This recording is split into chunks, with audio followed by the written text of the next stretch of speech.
ఆమె హృదయాన్ని ముక్కలుగా చేసిన అతని సమాధానం. మీనాక్షికి చిన్నప్పటి నుండే కంటిచూపు లేదు. ఈ అందమైన ప్రపంచాన్ని నేను చూడలేకపోతున్నానే అని తన మీద తనకే అసహ్యం కలిగేది. తనకు ఎవరు సహాయం చేయకపోవడం వల్ల మీనాక్షికి ఎవరూ నచ్చేవారు కాదు. ఆమెకి ఏం అవసరం వచ్చినా తన బాయ్ ఫ్రెండ్ పవనే అన్నీ చూసుకునేవాడు.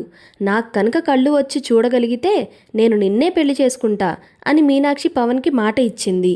కొన్ని రోజుల తర్వాత ఒక దాత వల్ల మీనాక్షికి కంటి ఆపరేషన్ జరిగి కంటి చూపు తిరిగి వచ్చింది. ఇది జరిగిన కొన్ని వారాల తర్వాత, ఇప్పుడు నీకు కళ్ళు కనిపిస్తున్నాయి కదా, మరి నన్ను పెళ్లి చేసుకుంటావా అని పవన్ మీనాక్షిని అడిగాడు. కంటి చూపు తిరిగి వచ్చిన తర్వాత మీనాక్షి పవన్ని చూడడం ఇదే మొదటిసారి. పవన్ కూడా గుడ్డివాడు అని తెలుసుకొని షాక్ అయింది.